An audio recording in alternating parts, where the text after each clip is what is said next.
Hi everybody, welcome to Counterpoint, a musician's tale all along the Armstrong network of stations. My name is Cornel Bogdan. You might not know his name right now, but I promise you, in 30 minutes or so, you're gonna love Gabe Stillman. Ladies and gentlemen, to play for you, Gabe Stillman. All right. This is one called Ain't Gonna Change.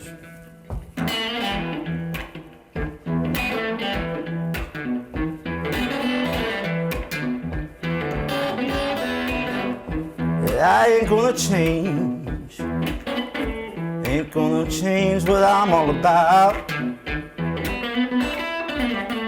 I ain't gonna change. Ain't gonna change what I'm all about. Well, if you can't love me for who I am, you can get on out, 'cause I ain't gonna change. Well, I went out last night and I got tighter than I should. I went out last night in Akron, Ohio with Cornel, y'all. I got tighter than I should. But I still came home to you, baby, and you said, boy, get gone for good, but I ain't gonna change. Oh, no, no.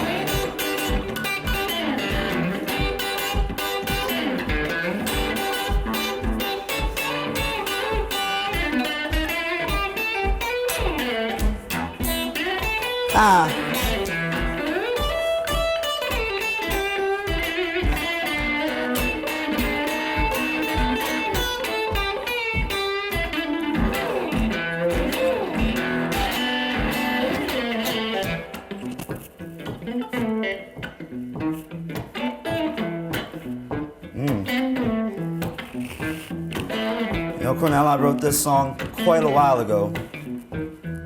And I always joke that I write songs and then the stuff happens to me.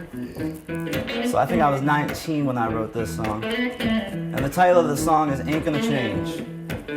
Well, anybody out there knows I'm gonna be 28 soon. And from 19 to 28, I've gone through some changes. But I may not feel this way about it now, but this is how I felt about it at the time. Yeah. I said, go ahead and leave me, baby. See if I give a damn. Oh, go ahead and leave me, baby. I'll see if I give a damn. That's right, run along, baby. Oh, get on, baby, into the arms of another man, 'cause I ain't gonna change. Yeah, you got to find somebody else who's gonna change for you.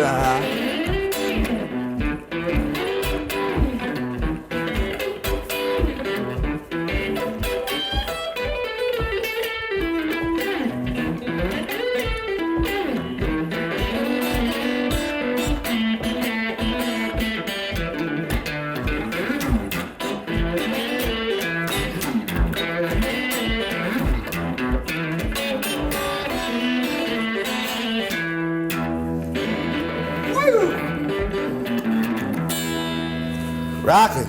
My man, directly from a porch in Mississippi, man. Gabe Stillman, very, very nice, man. It's a real pleasure meeting you. Thank you so much for having me on. It's such a pleasure to meet you. Well, I don't want to do like a plug for my radio show, but I've been playing Gabe for a long time on Tangled Up in Blues, and we're going to talk a little bit about your newer music. But Gabe, man, you give me goosebumps, man. Oh, shoot, man. Seriously. You're going to be a whopping 28. That just pisses me off. Me too. No, I'm almost 30. I got boots older than you. I can't use that the excuse anymore. He's in his 20s. He'll learn. Yeah. 20s are over. If I ain't learned yet, I don't know if I'm ever gonna. I'm gonna ask you the same question because you remind me so much, and I mean this as a compliment. You remind me so much when I first met Joe Bonamassa. Oh my goodness. And I said to Joe, how does a white boy from upstate New York find the blues? How does a white boy from mid PA, where does that come from, man? Man, so when I I was really looking for like anything to grab onto as a passion. I didn't, as a kid, like you're figuring out, and I think I was like 9 or 10 when I found rock and roll and heard actually heard like AC/DC and Led Zeppelin, and it wasn't just like on the radio in some store somewhere. Right. Because up until that point, I loved music, but it was just the music that like my mom and dad listened to. Right. And my mom's tastes are more Shania Twain than they are AC/DC. But I heard that sound and I was like, well, this is for me. I want to do that. And I remember like seeing Angus Young on video and like all the moves and the sweat and the energy and the guitar playing. It was just, that's incredible. So I talked my folks into giving me a guitar, and I immediately threw it against the wall because I was like, what? I want to play like Angus Young. What is this? It was so frustrating. It was so frustrating, and I couldn't make anything that sounded like music happen. But I had great teachers at this school called the Uptown Music Collective in my hometown, and who really broke it down the way it should be broken down. I think for anyone who's wanting to learn how to play guitar like that, lead guitar, all rock and roll comes from the blues. Yep. And my teachers just explained to me, Eric Clapton and Angus Young and Jimmy Page and all of these people. Okay, from the same place. It's all rooted in this blues, but it's just amped up on steroids. True. And so I remember one of the first licks I ever learned was this. Just this real simple 3-note thing. Just dirty though. And it's not it's not intricate or fast or anything like that, but like he showed that to me and I did it. I was like, what? Did I just play that? I did that? You should have your own show, man. And so do it one more time. I did this incessantly. Oh, I can imagine. All day, every day, around my house, driving my parents crazy, going. That was like your theme song when you'd walk into the kitchen. That's right. Yeah. And I was just amazed that I could make something sound like music. So I was like, all right, let's go with this blues thing, because it was. I mean, it's not that blues is for a beginner, it's much more easy to play one note, or 3 notes than it is to play. But the idea is to just get something that sounds decent to you, and I just started exploring that. And then, a few years later, I think played my first blues song in front of people. I think I was like 13 or 14, and I got a reaction. For the first time, I felt like I connected with another person through something that I did musically, and I could, I threw it out to them, and they felt it and threw it back to me. And, ever since then, I'm just like, all right, that's what I'm always chasing. Although you're young, and you were young when you first started playing, one thing that you've always had is, I'm going to call it the Johnny Langism. You've always had that raspy kind of singing. Oh, man.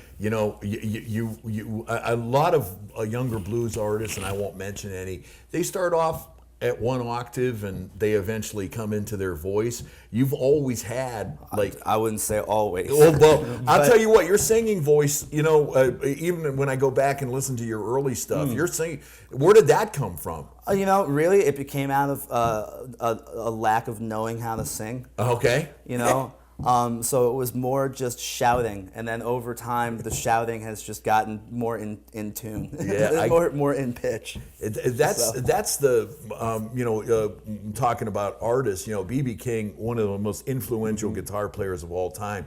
B.B. King had a hell of a voice. I mean, the man could sing anything. Muddy Waters could sing, you know, and it's really great. You're an incredible guitar player, but I love you got the combination, man. Well, I mean, yeah, like, you know, it's all, you know, the thing that you can learn that at least I learned from BB and Albert, Freddie King, you know, Otis Rush, you know, to modern guys, you know, Johnny Lang and Joe and, you know, people like Tab Benoit. And it's, you know, it's not it's all you, you know, like B.B. King is playing his guitar and it's Lucille and he's using it to answer him. Right. You know, so it's definitely a call and answer. Well, it's 3 o'clock in the morning and I just can't close my eyes.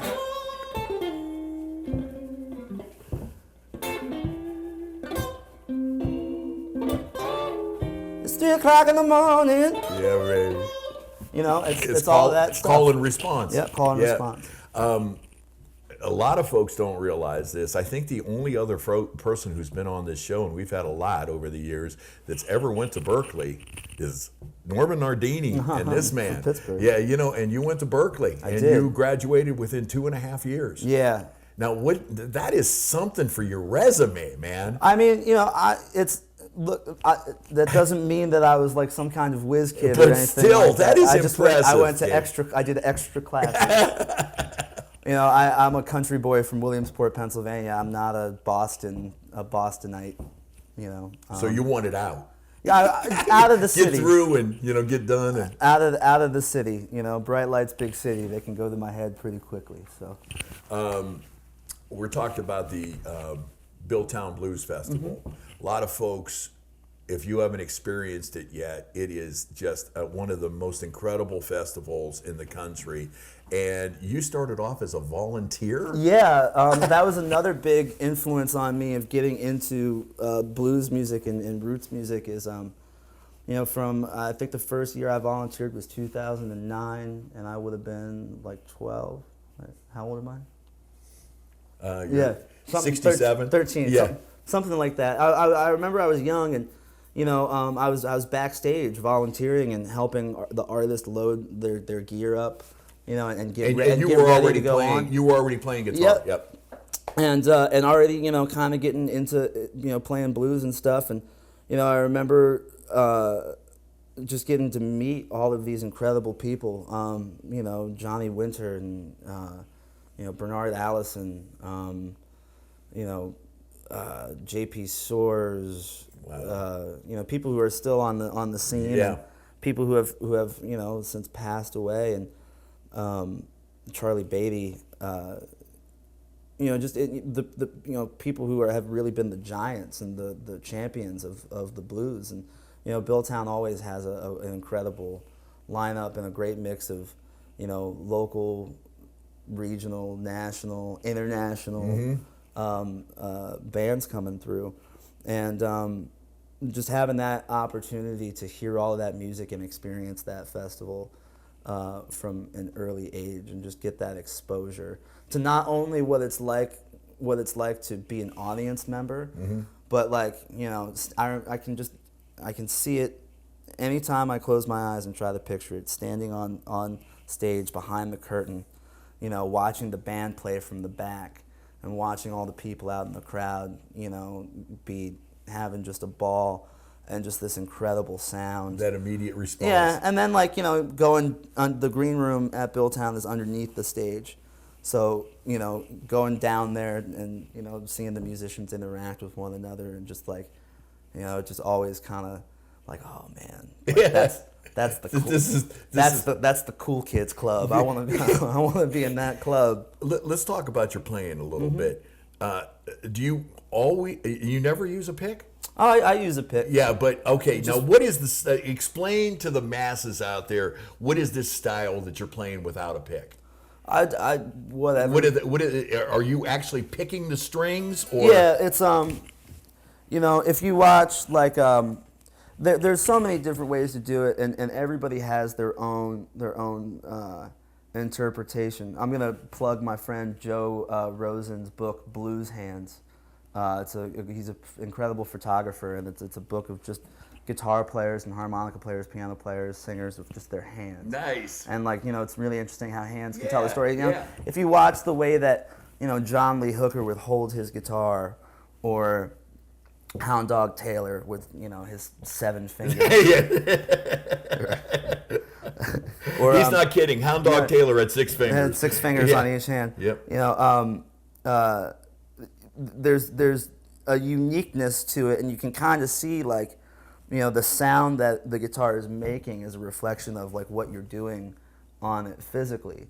So I mean, when I started playing, that's very well explained. Yeah, I mean, it really is like an extension of yourself. And so when I first started playing with my fingers, I mean, you know, it was just kind of educational, like by rote, like learning from my teachers, like, okay, here are some basic techniques. And then over time, it's just become complete chaos. There's no rhyme or reason to any of it. I just try to think, you know, you try to get from the sound that you hear in your head, you know, into here, across your chest, you know, down the arms, into the hands, and out the fingers, and out the amp. There's an incredible video of R.L. Burnside playing "See My Jumper Hanging on the Line" at you know, on a farm in Mississippi, and you just watch his hands. It's like, what's he doing? There's also, I mean, guitar players. If you're watching, you'll know the Magic Sam of "Looking Good" or Sam's Boogie in black and white, where he's playing Earl Hooker's guitar.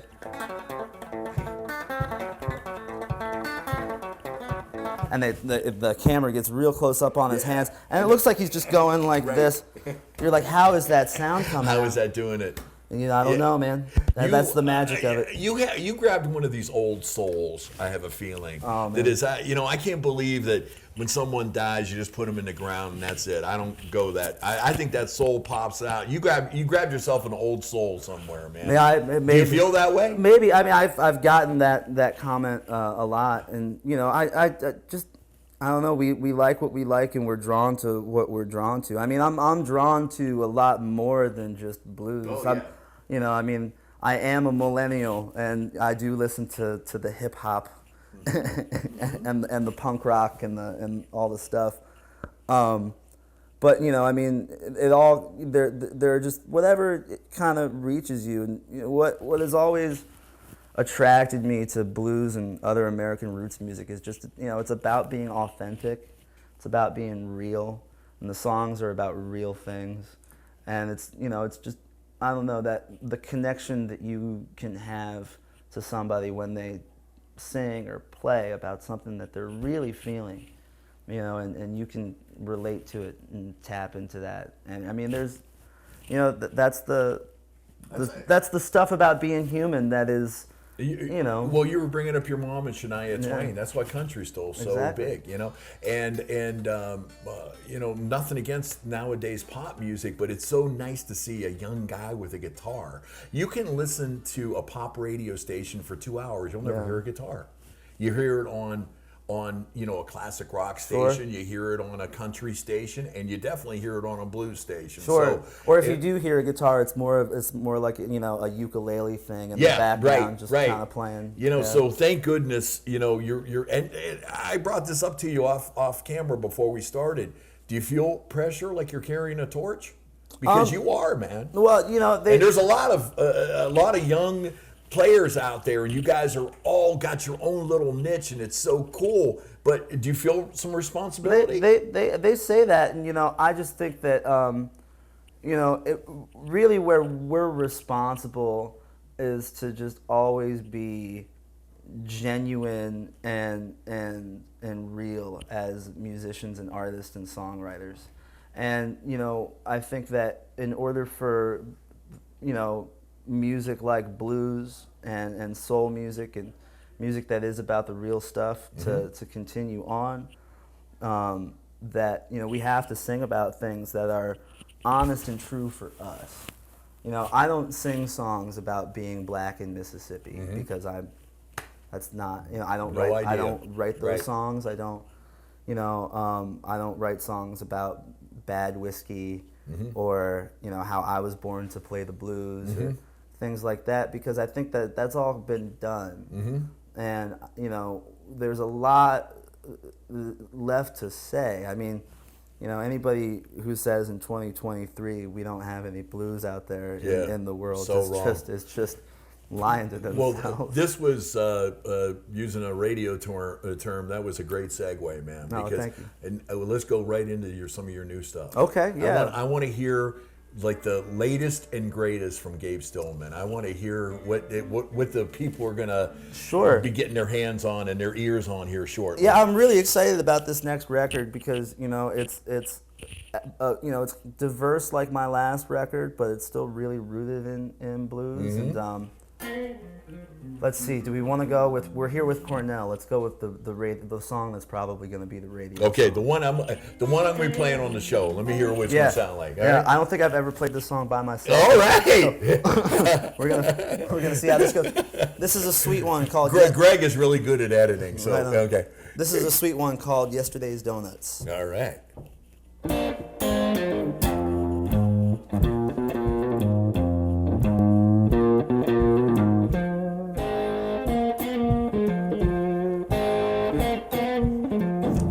Happening to us, baby. Yeah, we're losing all our lust, baby. I used to be enough, and now you treat me like I'm just the crust. Well, if you ain't gonna eat it, I won't be feeding you. You treat me like yesterday's donuts, past expiration. Used to be a tall, cold one. All that's left is condensation. If my love is gone stale, I repackage it for resale. I might be yesterday's donuts, but I'm still sweeter than you.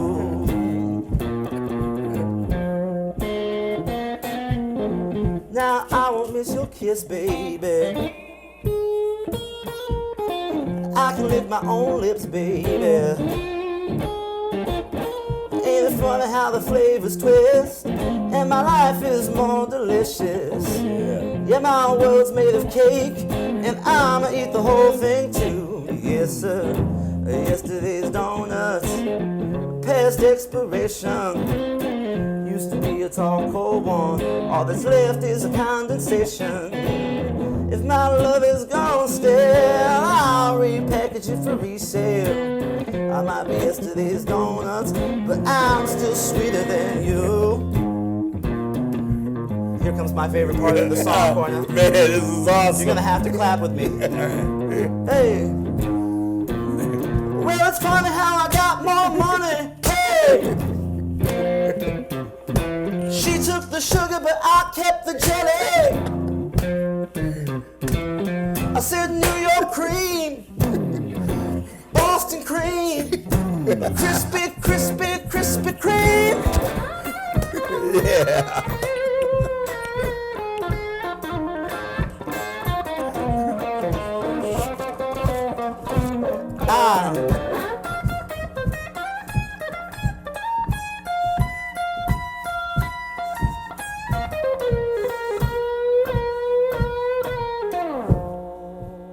Nice and crispy, Cornel.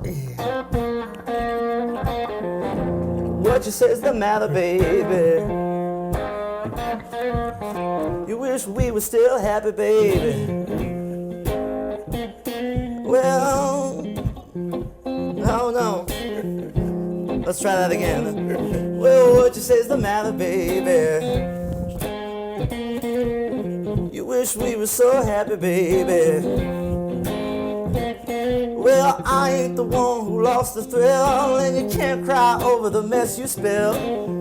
I'm hotter than an oven, y'all. Got more loving than your next 2 dozen. Yeah. Yesterday's donuts, Yeah, man. past expiration.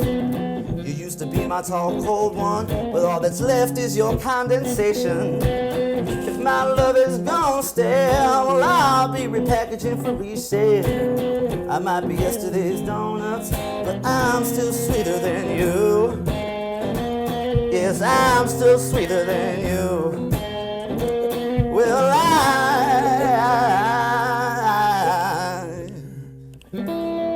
oh, you know I'm nice and sweet, babe. Yeah, yeah, yeah. Oh, I'll keep the jelly, baby. Wow. I'm playing Thank it. you, man. I promise you, Oh, man. I hope my so. goodness. 'Cause- what I love about it, Gabe, is there's humor in it too, man. You know, like it's beautiful, beautiful. I remember I was in this this coffee shop, and you know they had all these fancy looking pastries and you know various muffins and stuff, and you know they had donuts, fresh donuts, and you know a fresh donut was like $3, and then over here they had the donuts that were left from yesterday, and they were 50 cents. I was like, But I'm still sweeter than you. there's something in that. That is. Yeah, man. What's the album's going to be called? The album's called What Happens Next. What I love about this, folks, is about maybe 6 months, a year from now, when this album is #1 on the Billboard Blues charts, you can say, I heard a version of it before I heard it on the record. Where he forgot the Yeah, third verse halfway through. Let's talk about your touring band. Who's Yes. with you? So Colin Beatty on bass has been with me since I started. I was 19 years old when I started this band, and you know him and I have been together through all of my growing pains as a band leader. He you know through pretty much every recording I've ever made, every gig from little to littler, Yeah. to medium to big to bigger to the biggest, and you know just a great guy. And we've had the pleasure for the last 3 years working with Ray Hangen on drums. Okay. Who's a wonderful drummer from Buffalo, who played drums in my favorite blues band of all time, which was the Sean Costello band. Nice. He was with Sean for 3 or 4 years Oh, before God he rest passed his away. soul, yeah. And he's on the We Can Get Together record. Oh, wow. And yeah, it's playing with Ray is a real treat. How does your songwriting process go? You sit there, you do all the songwriting, Yeah, I mean, and then you take it to the band, or do you give them a demo, or I give them a demo, or like I'll just play something for them. And I'm not a huge fan of telling people what to do. You know, I like musicians. We all have our own creativity, and oftentimes I'm not a drummer. I'm not a bass player.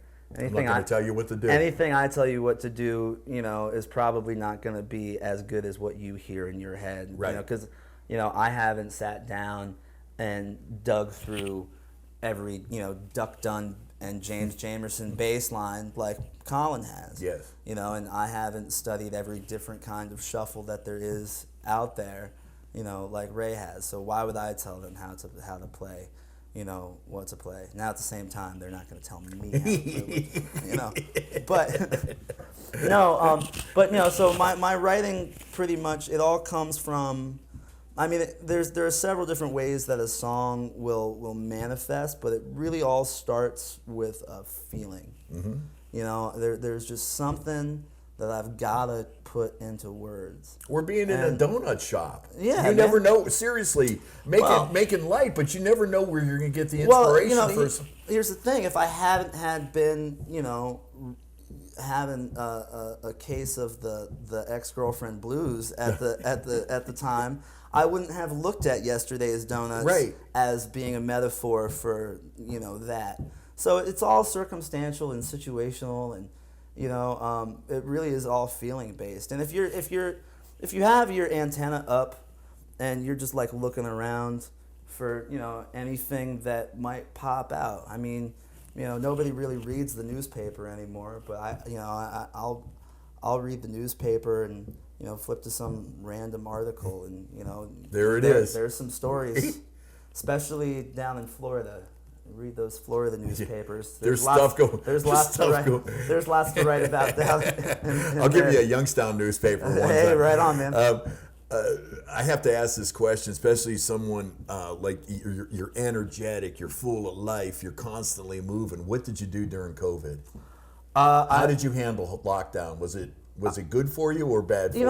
It was good for me in certain ways and bad for me in other ways. I mean, it took me a while to adjust to sticking in one place. Uh-huh. But once I did, I found that I could move in one place, but, kind of, so, I mean, I used to weigh almost 300 pounds, Cornel.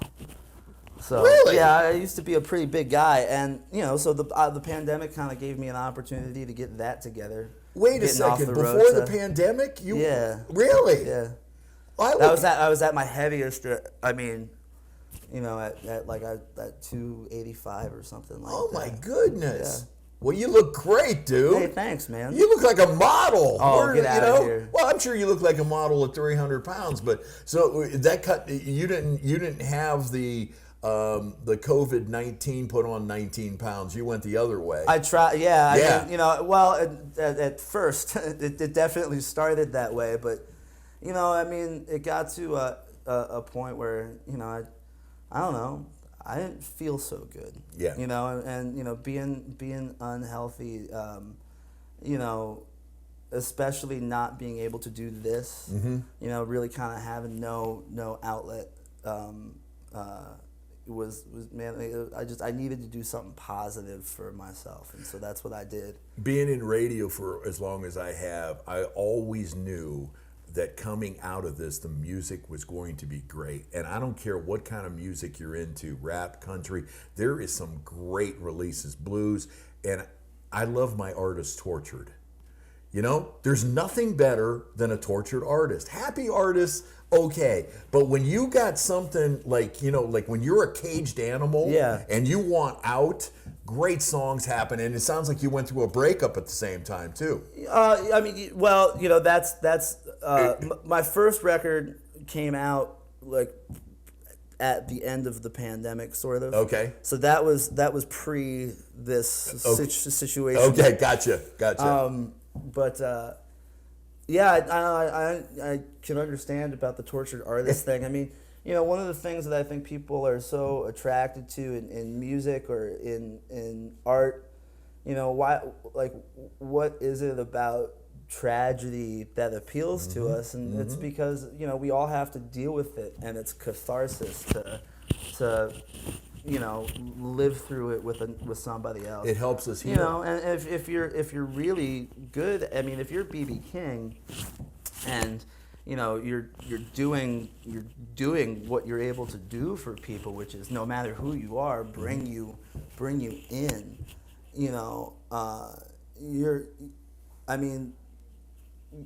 It's like being a doctor for the soul. Yeah. Nice. Nice. I mean, if you can feel something that deeply, that you're putting other people into that place, the energy the exchange that happens there, I think, is just really it's very healing. Yeah, it's almost like a religious experience. Yeah, exactly. It's very spiritual. There was a great interview with Jerry Seinfeld and Steve Harvey. And Steve Harvey told Jerry Seinfeld, the minute there is some kind of tragedy, there is a comedian writing a joke. Yeah. Because that's how we heal. We eventually start laughing about it, and it makes us feel better. I'm sure every time there has been some kind of downtroddenness, there was somebody not writing a blues song, but writing something to heal, to make people feel better. Exactly. And you have an important job there, dude. Seriously, I'm sure you've had people over the years come up to you and say, Gabe, I can relate. Yeah. I mean, and it's got to make you feel like that's what we're all it's therapy, isn't it? Yeah, exactly. Yeah. That's really what, it's therapy for me too. Yeah, right. And that's why I'm not interested in writing songs that aren't about anything that I've experienced personally, because you know, I can't speak to anybody else's. I can feel someone else's. I can empathize with you know, people singing the blues and you know, and all of that from way back.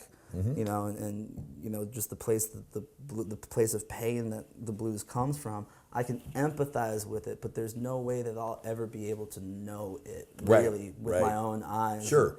And you know, but you know, what I can do is write about the things that are true for me, you know, and put that out there. And you know, really, I mean, I don't think that there's like a scale of like, you know, well, this tragedy is more tragic than that other tragedy. It could be you know, anything. I think it's, you know, it's all, you know, relatable, and if you can grab onto that and just be honest, it's gonna come across. And you know, if you're telling the truth, you know, somebody will understand and lend an ear. Yep. Well, Gabe, I'll tell you what, this has been a real pleasure. Thank you very much. I wish Cornel. you nothing but the very best, my man. I mean, seriously, keep the music coming and keep that energy about you.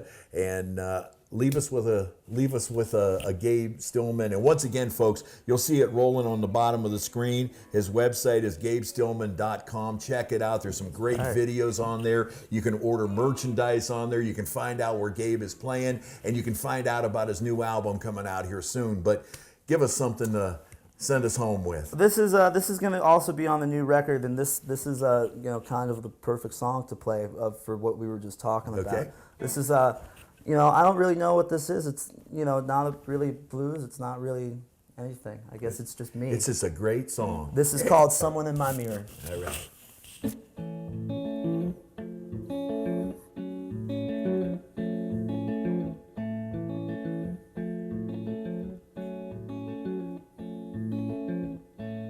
There's someone in my mirror.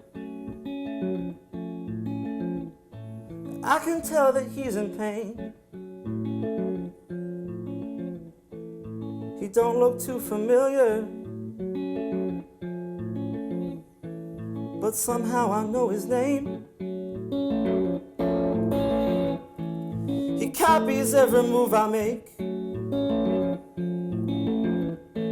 He knows everything I do, reminding me of all of my mistakes. Oh, everything I've put him through. Becomes like yesterday, like tomorrow is gonna be. There's someone in my mirror.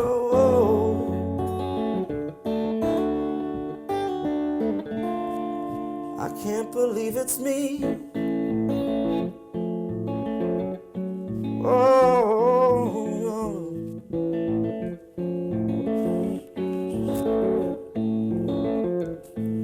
There's someone in my mirror, where a friend once stood. I only see him now in old pictures. That boy is gone for good. They should put this man on trial for the murder of a youth. Robbed me of my smile. Got to make him tell the truth. And every day becomes like yesterday, like tomorrow is gonna be. There's someone in my mirror, yeah.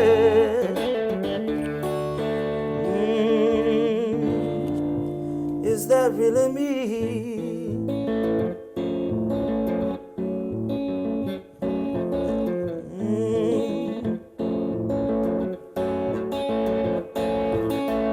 It's like my shadow got up one day, oh, knocked me to the ground.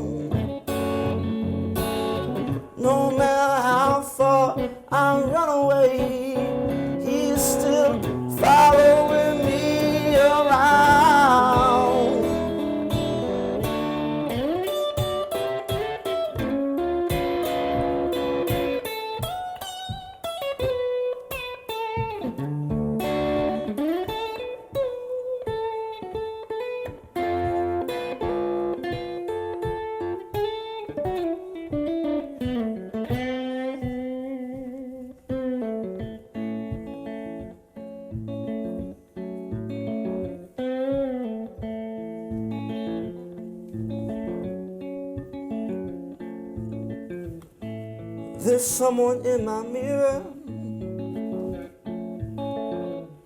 and I wanna see him gone. Gonna get him disappearing, so I can be moving on. Yeah, I'll be moving on. Moving on. Wow. Man, oh man. You know his name now. Hey. Gabe Stillman. Cornel, Wow. appreciate it, man. Tremendous. Thank you. One of the best songs I've heard on. Oh man. Oh, get out of here. Seriously, with that, man. That is something. Ladies and gentlemen, Gabe Stillman, check him out. You've been watching A Musician's Tale. This is Counterpoint. My name is Cornel Bogdan. Peace.